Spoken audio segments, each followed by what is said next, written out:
Welcome students. आज हम लोग पढ़ने वाले हैं ऐसी ऐसी क्लास 10th हिंदी साहित्य सागर का दूसरा चैप्टर जो पदखंड से लिया गया है। कुंडलियाँ, गिरिधर कविराय। इस चैप्टर को शुरू करने से पहले हम लोग गिरिधर कविराय के बारे में थोड़ी सी जानकारी प्राप्त कर लेते हैं, फिर हम लोग इस पाठ को शुरू करेंगे। गिरधर कविराय के जीवन के बारे में अधिक जानकारी उपलब्ध नहीं है। अधिकांश विद्वान उनका जन्म सन 1770 ईस्वी में मानते हैं और इनका जन्म स्थान है अवध। गिरधर कविराय ने नीति, वैराग्य, अध्यात्म तथा जीवन के विभिन्न प्रसंगों से संबंधित अपने भावों को कुंडलियों के माध्यम से प्रस्तुत किया है। इनकी कुंडलियाँ आम जनता में बहुत लोकप्रिय है। सीधी साधी शैली तथा सरल भाषा में लिखी गई ये कुंडलियाँ हिंदी साहित्य की अमूल्य धरोहर है।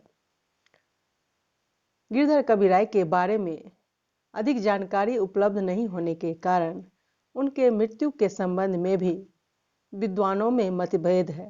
तो आइए इस कुंडलियों को पढ़ने से पहले इसमें आए हुए कठिन शब्दों के अर्थ जान लें ताकि समझने में आसानी हो। गहरी मतलब गहरी यानी गहराई, छाड़ी मतलब छोड़कर, थोड़े दाम मतलब कम मूल्य का, मोट मतलब गठरी, दमड़ी मतलब थोड़े दामों में, सहस मतलब हजारों, दो मतलब दोनों, अपावन मतलब अपवित्र, पत्रों मतलब पतला, बयारी मतलब हवा, पाती मतलब पत्तियां, दाम मतलब रुपया पैसा, बानी मतलब आदत, खासा मतलब उत्तम प्रकार का कपड़ा, नारी मतलब नाली, कमरी मतलब काला कंबल, थोड़े मतलब कम, बकुचा मतलब छोटी गठरी, झाड़ी मतलब झाड़कर, गाहक मतलब ग्राहक, सुहावन मतलब अच्छी लगना, काग मतलब कौवा, यार मतलब मित्र या दोस्त, बिरला मतलब कोई कोई, घाम मतलब धूप, जर मतलब जर यानी नींव, तऊ मतलब फिर भी, वाफ्ता मतलब महंगा वस्त्र। विशेष टिप्पणियां। दो हाथ उलीचिए मतलब दोनों हाथ से बाहर निकालिए। बेगर्जी मतलब जिसमें किसी प्रकार का स्वार्थ न हो, निस्वार्थ भाव से। हाय मतलब ठहाका लगाकर हंसना या जोर से हंसना।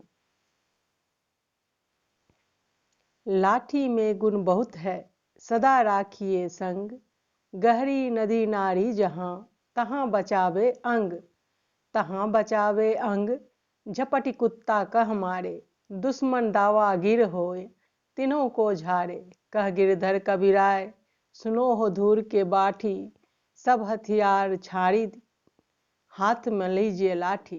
प्रस्तुत पंक्तियों के माध्यम से गिरधर कविराय ने लाठी के गुणों की ओर संकेत करते हुए उसकी उपयोगिता पर प्रकाश डाला है।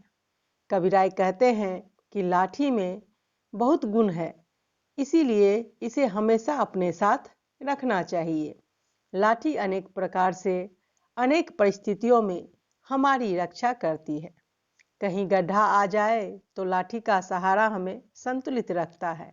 कहीं नदी आ जाए तो लाठी का प्रयोग करके न केवल उसकी गहराई का पता लगाया जा सकता है, बल्कि लाठी के सहारे उसे पार भी किया जा सकता है। यदि रास्ते में किसी कुत्ते से सामना हो जाए तो लाठी उससे भी हमारी रक्षा करती है, क्योंकि कुत्ते के झपटने पर लाठी से अपने आप को सुरक्षित रखा जा सकता है या अपने आप को बचाया जा सकता है। यदि कभी किसी दुश्मन से सामना हो जाए तो भी लाठी हमारे बड़े काम आती है। लाठी के सहारे दुश्मन पर भी विजय प्राप्त की जा सकती है। गिरधर कविराय कहते हैं कि हे धूल भरे मार्ग में यात्रा करने वाले यात्री, मेरी बात ध्यान से सुनो और सब हथियारों को छोड़कर हाथ में लाठी लेकर यात्रा करो। अर्थात घर से बाहर जब भी निकलिए किसी यात्रा पर तो अपने हाथ में लाठी जरूर रखिए, क्योंकि ये लाठी हमारे बहुत काम की चीज है। कमरी थोड़े दाम की बहुते आवे काम, खासा मलमल वाफ्ता उनकर राखे मान। उनकर राखे मान, बंद जहां आरे आवे, बकुचा बांधे मोट, राती को झाड़ी बिछावे, कह गिरधर कबीराय, मिलत है थोड़े दमड़ी, सब दिन राखे साथ, बड़ी मर्यादा कमरी। प्रस्तुत पंक्तियों में गिरधर कबीराय कहते हैं कि काली कमरी यानी साधारण कम्बल जो कि काली रंग की होती है की उपयोगिता बहुत ही ज़्यादा है हमारे लाइफ में। कबीराय कहते हैं कि काली कमरी अत्यंत थोड़े मूल्य में प्राप्त हो जाती है, यानी बहुत कम दाम में मिल जाती है। इस सस्ती कमरी के अनेक लाभ हैं। वो लाभ क्या क्या हैं? यह हमारे बहुत प्रकार से काम आती है। खासा मतलब उत्तम प्रकार का कपड़ा, मलमल और वाफ्ता ये महंगा कपड़ा होता है। जैसे कीमती कपड़ों की धूल और पानी से रक्षा करने में कमरी यानी कम्बल बहुत काम आती है। अर्थात कीमती कपड़ों को भी कमरी में लपेटकर उनकी हिफाजत की जा सकती है, यानी उनको सुरक्षित रखा जा सकता है। उन कपड़ों की गठरी बनाई जा सकती है। यही नहीं, रात पड़ने पर कमरी को झाड़कर बिछाया भी जा सकता है तथा उस पर आराम से सोया भी जा सकता है। गिरधर कबीराय कहते हैं कि इतनी उपयोगी काली कम्बल बहुत कम दामों में उपलब्ध हो जाती है, अतः काली कम्बल को भी हमें अपने साथ सदैव रखना चाहिए, क्योंकि यह हमारे बहुत काम की चीज है।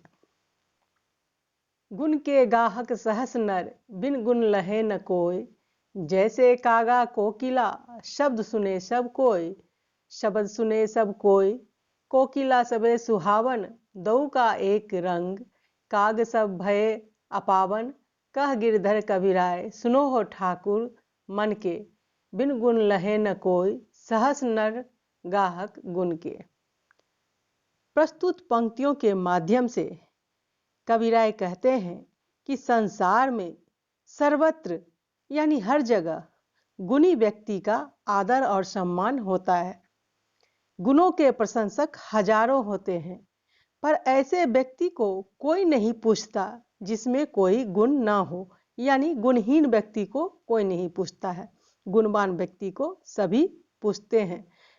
इसीलिए व्यक्ति को अपने में गुणों का विकास करना चाहिए। कवि ने कौवे और कोयल का उदाहरण देकर अपनी बात बहुत ही सुंदर ढंग से स्पष्ट की है। कौवे और कोयल दोनों का रंग काला होता है, परंतु कौवे को उसकी कर्कश आवाज की वजह से कोई पसंद नहीं करता। कोयल की मधुर आवाज सभी को अच्छी लगती है। कोयल की मधुर वाणी को सभी सुनना चाहते हैं, पर कौवे की कांव कांव किसी को नहीं भाती है। इसलिए गिरधर कबीराय कहते हैं कि समाज में केवल गुणों की सराहना की जाती है, गुणों का आदर किया जाता है, रंग रूप आदि का नहीं। बिना गुणों के किसी का सम्मान नहीं होता।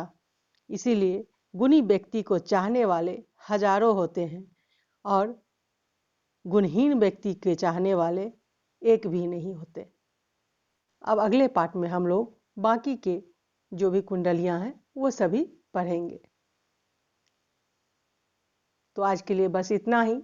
उम्मीद है यह वीडियो आपको बहुत अच्छी लगी होगी, और अगर आपके लिए यह उपयोगी है और आपको अच्छी लगी है तो फिर इस वीडियो को फटाफट लाइक कर दें, अपने दोस्तों के साथ इसे ज़्यादा से ज़्यादा शेयर करें।